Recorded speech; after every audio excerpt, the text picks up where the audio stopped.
नमस्कार दोस्तों, welcome channel easy learning गिरा। दोस्तों हम लोग आज देखते हैं जीके जीएस का एक बहुत ही इम्पोर्टेंट सेट जो आपके एग्जाम के लिए बहुत महत्वपूर्ण होगा। तो आज का पहला क्वेश्चन है, श्रव्य परिसर में ध्वनि तरंगों की आवृत्ति क्या होती है। इसका राइट आंसर होगा 20 हर्ट्ज से 20,000 हर्ट्ज तक। ये जो तरंगे होती है 20 हर्ट्ज से 20,000 हर्ट्ज तक, इसको इंसान है जो सुन सकता है, और इससे कम या इससे ज़्यादा तरंगे होती है उसको इंसान नहीं सुन सकता है। इसका देखिए डिटेल आपको बता देता हूँ। और एक बात और बोलता हूँ, अगर आपको क्वेश्चन आता है, आंसर आता है, तो आप स्किप करके डिटेल ना सुन करके आप अगले क्वेश्चन पे जा सकते हैं, और जिनको नहीं आता है वो आप पूरा डिटेल सुनिए। 20,000 हर्ट्ज जो नीचे की जो ध्वनि होती है उसको अपसृत तरंगे हैं। इंग्लिश में इसको बोलिए इंफ्रासोनिक वेव। इसको है जो इंसान है जो इसको सुन नहीं सकता है। अब 20,000 हर्ट्ज से ऊपर की जो तरंगे होती है इसको प्रासरव तरंगे बोलते हैं। इंग्लिश में इसको बोलिए अल्ट्रासोनिक वेव। अल्ट्रासोनिक वेव जो होता है बहुत इंपॉर्टेंट होता है और इंसान के बहुत काम आते हैं। जैसे देखिए क्या क्या काम आते हैं, ये सब पता लगाना हो तो प्रासरव तरंगे यानी कि अल्ट्रासोनिक वेव का इस्तेमाल किया जाता है। बीमारी में भी किया जाता है, जैसे कि ट्यूमर का पता लगाना हो तो भी अल्ट्रासोनिक वेव का इस्तेमाल किया जाता है। गठिया रोग के उपचार में किया जाता है। घड़ी के पार्ट पुर्जों को साफ करने में भी इसका इस्तेमाल किया जाता है। तो इसलिए ये बहुत ही इम्पोर्टेंट है। नेक्स्ट क्वेश्चन देखते हैं दोस्तों, तापमान को 0 डिग्री सेल्सियस से कम करने के लिए बर्फ में क्या मिलाया जाता है।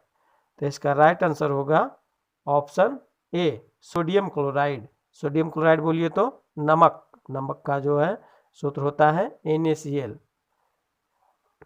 आप कभी देखे होंगे कि आइसक्रीम में सब खाए होंगे तो कभी कभी नमकीन लगता है, तो जब कुल्फी सब जमाने के लिए जो बर्फ़ में मटेरियल डाले जाते हैं तो बर्फ़ को 0 डिग्री सेल्सियस से नीचे करने के लिए उसमें नमक मिला दिया जाता है ताकि कुल्फी जम जाए। नेक्स्ट क्वेश्चन देखिए, प्रकाश संश्लेषण में प्रकाश का क्या होता है। इसमें कई कंडीशन दिए होते हैं, वो आपको बताना है। ऑप्शन है गतिज ऊर्जा में परिवर्तन होता है, रासायनिक ऊर्जा में परिवर्तन होता है, कार्बन डाइऑक्साइड और जल पर सीधा क्रिया होता है, या फिर एक उत्प्रेरक के रूप में कार्य करता है। तो इसका राइट आंसर होगा ऑप्शन बी, रासायनिक ऊर्जा में परिवर्तन। प्रकाश संश्लेषण के दौरान जो है प्रकाश का रासायनिक ऊर्जा में है। क्वेश्चन देखिए, भारत में सबसे अधिक खाया जाने वाला अनाज कौन सा है। इसका राइट आंसर होगा दोस्तों ऑप्शन डी, चावल। भारत में सबसे ज़्यादा चावल खाया जाता है। और आपको पूछा जा सकता है कि चावल सबसे ज़्यादा कहाँ होता है, तो इसको राइट आंसर होगा पश्चिम बंगाल। पश्चिम बंगाल में चावल सबसे ज़्यादा होता है। गेहूँ पूछेगा तो उसका हो जाएगा उत्तर प्रदेश। इसमें गेहूँ में कई बार कन्फ्यूजन होता है, अगर प्रति हेक्टेयर गेहूँ का ज़्यादा उत्पादन पूछता है तो इसका आंसर होता है पंजाब। ऐसे नॉर्मल गेहूँ का उत्पादन सबसे ज़्यादा होता है, क्षेत्रफल अधिक है जहाँ खेती करने का, तो उत्तर प्रदेश उसका आंसर होता है। नेक्स्ट क्वेश्चन देखिए, कोशिका के किस भाग में भोजन का ऊर्जा में परिवर्तन होता है। राइट आंसर होगा ऑप्शन सी, माइटोकॉन्ड्रिया। अब माइटोकॉन्ड्रिया होता क्या है, माइटोकॉन्ड्रिया को ऊर्जा का पावर हाउस भी बोला जाता है। माइटोकॉन्ड्रिया है जो सभी है जो प्लांट और एनिमल कोशिका में पाया जाता है। अब इसमें केंद्रक देख लीजिए, केंद्रक क्या होता है। केंद्रक जो है उसको ब्रेन ऑफ सेल कहा जाता है। ये भी प्लांट और एनिमल सेल में पाए जाते हैं। एक देखिए ऑप्शन है क्लोरोप्लास्ट। क्लोरोप्लास्ट क्या होता है ये देख लीजिए, ये भी है जो हरा रंग का होता है और ये प्रकाश संश्लेषण में सहायक होता है। एक क्लोरोप्लास्ट को किचन ऑफ प्लांट बोला जाता है, यानी पौधे का रसोई घर। एक गोल्जी काय देखिए क्या होता है, ऑप्शन डी में गोल्जी काय है। गोल्जी काय देख लीजिए क्या होता है। गोल्जी काय को डायरेक्टर ऑफ मोलिकुलर ट्रैफिक बोला जाता है, यानी अणुओं के यातायात प्रबंधक। ये जो गोल्जी काय है लाइसोसोम के निर्माण में सहायक होता है। नेक्स्ट क्वेश्चन ये क्वेश्चन इकोनॉमिक्स से है। कंडीशन इसमें दिया हुआ है कि मांग बढ़ती है, सी कीमत पे मांग घट जाती है, और कीमत जब घट जाती है तो किसी की मांग, वस्तु की मांग बढ़ जाती है। इसको इंग्लिश में बोलते हैं high is the price lower the demand. इस तरह करके इकोनॉमिक्स के कुछ कंडीशन है। नेक्स्ट क्वेश्चन देखिए, लाहौर किस नदी के तट पर बसा हुआ है? तो इसका राइट आंसर होगा दोस्तों ऑप्शन बी रावी नदी। अब इसमें देखिए अन्य नदियां हैं उसके बारे में बता देते हैं। ऑप्शन ए में है सतलज, सतलज नदी। तो सतलज नदी के किनारे जो शहर बसा हुआ है वो फिरोजपुर शहर है। झेलम है, झेलम जो है ये झेलम नदी के किनारे श्रीनगर बसा हुआ है। एक चीज़ और बता देता हूँ, पाकिस्तान में जो कराची है वो भी सिंधु नदी के किनारे बसा हुआ है। नेक्स्ट क्वेश्चन देखिए, एल नीनो क्या है? एल नीनो क्या है? इसका राइट आंसर होता है ऑप्शन बी उष्ण जलधारा। एल नीनो उष्ण जलधारा जो है पेरू के पश्चिमी तट के साथ ये चलती है। नेक्स्ट क्वेश्चन देखिए, किसके शासनकाल में मुगल चित्रकला अपने चरमोत्कर्ष पे था? तो इस चित्रकला के बारे में अगर पूछेगा चरमोत्कर्ष तो इसका राइट आंसर होगा ऑप्शन बी जहांगीर। और जहांगीर के शासनकाल में कुछ चित्रकार जो है कौन कौन थे ये भी आपको जानना चाहिए। तो देखिए चित्रकार थे आगा राजा, अबुल हसन, मोहम्मद नासिर, मोहम्मद मुराद, उस्ताद मंसूर, बिशन दास। और दो चित्रकार महत्वपूर्ण हैं। अगर अकबर के दरबार के महत्वपूर्ण चित्रकार पूछेगा तो उसका आंसर होगा दसबंध एवं बसावन। ये सब क्वेश्चन में अक्सर कंफ्यूजन होते रहता है। अगर स्थापत्य कला के क्षेत्र में किस मुगल शासन के समय में चरमोत्कर्ष पर था तो उसका आंसर होता है शाहजहां।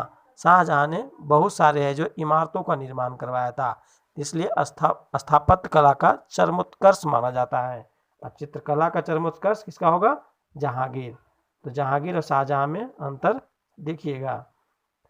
नेक्स्ट क्वेश्चन देखिए, गांधी जी ने किस सिद्धांत के माध्यम से आर्थिक असमानता को दूर करने का प्रयास किया था? तो इसका राइट आंसर होगा ऑप्शन सी न्यासधारिता सिद्धांत। नेक्स्ट क्वेश्चन देखिए, बौद्ध धर्म के अंतिम महान राजकीय संरक्षक कौन थे?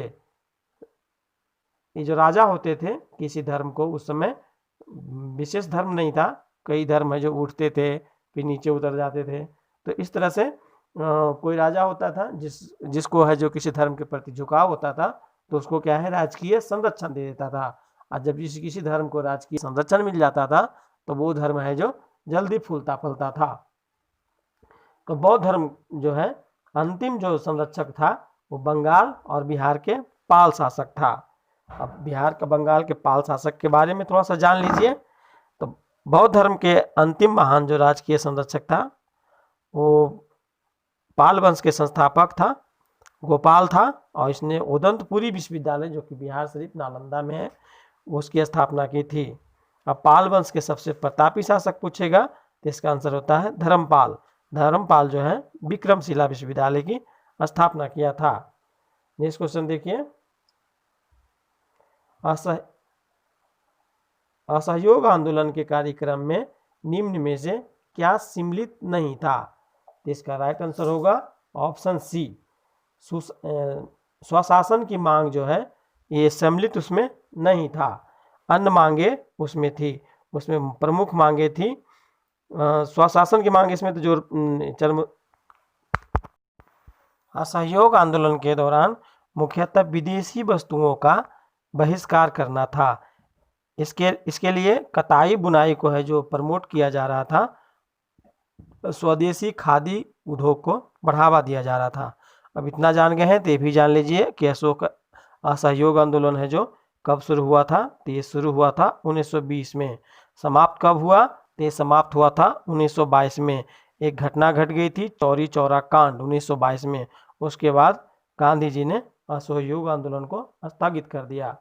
नेक्स्ट क्वेश्चन देखिए, कनारी धारा निम्न में से किस के नजदीक से बहती है? तो इसका राइट आंसर होगा ऑप्शन सी उत्तर पश्चिमी अफ्रीका के तट से बहती है। नेक्स्ट क्वेश्चन देखिए, वर्ष का पहला ग्रैंड टेनिस टूर्नामेंट कौन सा होता है? तो इसका राइट आंसर होगा ऑस्ट्रेलियन ओपन। एक्चुअल में क्या है 4 टूर्नामेंट होता है टेनिस का। एक ऑस्ट्रेलियन ओपन हो गया, और दूसरा होता है विंबलडन, तीसरा फ्रेंच, चौथा यूएस ओपन जो कि लास्ट में होता है। और चारों को मिला करके सम्मिलित रूप से ग्रैंड स्लैम बोला जाता है। नेक्स्ट क्वेश्चन देखिए, स्तूप किसके प्रतीक माने जाते हैं? जो स्तूप होता है किसका प्रतीक माना जाता है? इसका राइट आंसर है ऑप्शन सी, महापरिनिर्वाण। महापरिनिर्वाण का प्रतीक स्तूप को माना जाता है। ये होता क्या है? महापरिनिर्वाण का मतलब क्या हुआ?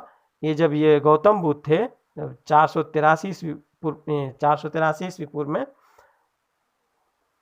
ये देवरिया में कुछ चुंद द्वारा अर्पित भोजन करने से उनकी मृत्यु हो गई थी। उसमें उनका एज 80 साल था और वो मृत्यु की जो काल है उसी को महापरिनिर्वाण बोलते हैं, यानी कि समझिए इसको मोक्ष की प्राप्ति। अब महाभिनिष्क्रमण जो होता है ये घर छोड़ने की जो प्रक्रिया थी, महात्मा बुद्ध की जो घर छोड़े थे उसी प्रक्रिया को महाभिनिष्क्रमण बोलते हैं। और महाभिनिष्क्रमण के प्रतीक के रूप में घोड़ा को माना जाता है। ऑप्शन बी में देखिए धर्म चक्र परिवर्तन लिखा हुआ है।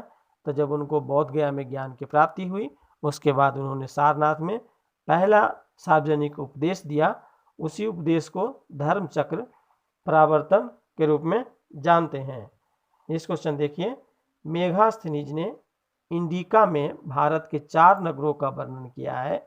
निम्न में से वह नगर कौन सा है जिसका वर्णन उसने नहीं किया है? इसका राइट आंसर होगा ऑप्शन ए, इंद्रप्रस्थ। बाकी जो ऑप्शन है पाटलिपुत्र, उज्जैन, तक्षशिला और एक और था कौशाम्बी। ये 4 शहर का उन्होंने अपने पुस्तक इंडिका में, इंडिका उनके द्वारा मेगास्थनीज के द्वारा लिखी गई पुस्तक थी, उसमें ये 4 शहरों का वर्णन किया है। इंद्रप्रस्थ का नहीं किया है। इंद्रप्रस्थ के स्थान पे कौशाम्बी होगा जिसका उन्होंने किया है। अब मेगास्थनीज था कौन? तो ये सेल्यूकस निकेटर का राजदूत था। और ये भारत कब आया था? ये मौर्य काल में भारत आया था। उसमें मौर्य वंश के जो शासक थे चंद्रगुप्त मौर्य थे। नेक्स्ट क्वेश्चन देखिए, प्रसिद्ध तीर्थ स्थल बद्रीनाथ किस नदी के किनारे है? तो इसका आंसर होगा ऑप्शन बी, अलकनंदा नदी के किनारे है। और बद्रीनाथ का पूछेगा, बद्रीनाथ का मंदिर है जो किसके, कौन से भगवान के हैं? तो याद रखिएगा, मैंने जैसे याद किया है वैसे बताता हूँ। ब से बद्रीनाथ और ब से विष्णु। बद्रीनाथ जो है विष्णु भगवान का मंदिर है। नेक्स्ट क्वेश्चन देखिए, वह कौन प्रथम भारतीय है जिसने पृथ्वी को अपनी धुरी पे घूमना बताया था? इसका राइट आंसर होगा ऑप्शन ए, आर्यभट्ट। आर्यभट्ट ने एक किताब लिखा था, उस किताब का नाम था आर्यभट्टियम, यानी कि इसको कहिए सूर्य सिद्धांत। इसी पुस्तक में उन्होंने ये बातें लिखी थी। नेक्स्ट क्वेश्चन देखिए, बिना प्रतिनिधित्व के कराधान नहीं, यह बहुचर्चित नारा का संबंध निम्न में से किससे है? तो इसका राइट आंसर है दोस्तों ऑप्शन डी, अमेरिकी स्वतंत्रता संग्राम। बिना प्रतिनिधित्व के कराधान नहीं, ये जो नारा था अमेरिकी स्वतंत्रता संग्राम से संबंधित है।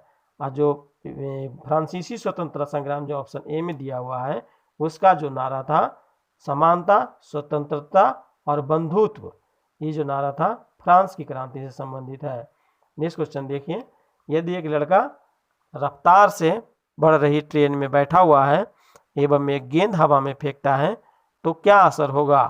तो इसका आंसर होगा दोस्तों, ये बराबर एग्जाम में पूछे जाते हैं इस तरह के क्वेश्चन। आपसे बिल्कुल भी गलत तो होनी ही नहीं चाहिए, छूटनी भी नहीं चाहिए, गलत भी नहीं होनी चाहिए। इसमें प्लस नंबर आपको इस तरह के क्वेश्चन में आपको लाना है। तो इसका राइट आंसर होगा गेंद उसके हाथ में गिरेगी। ऐसा जड़त्व के कारण होता है, क्योंकि ट्रेन की गति जो है और उस बालक का गति है दोनों एक साथ चल रही है, इसलिए गेंद उछालने से इधर उधर नहीं जाएगा, सीधा उसके हाथ में गिरेगी। नेक्स्ट क्वेश्चन देखिए, क्वेश्चन है कि नए जो संसद भवन बन रही है, संसद भवन बनाने का ठेका है जो किस कंपनी को दिया गया है? इसका राइट आंसर होगा दोस्तों टाटा कंपनी। टाटा कंपनी को है जो नए संसद बनाने का ठेका दिया गया है। आई जो क्वेश्चन है इस बार बीपीएससी प्रीलिम्स में पूछा गया था, ये क्वेश्चन मैंने वहीं से उठाई है। आज बस इतना ही है, आप लोग पढ़ते रहिए। अगर आपको मेरा वीडियो अच्छा लगता है तो एक लाइक कर दीजिए, और इसी तरह के वीडियो और देखना चाहते हैं तो चैनल को सब्सक्राइब कर लीजिए। मिलते हैं अगली वीडियो में। नमस्ते।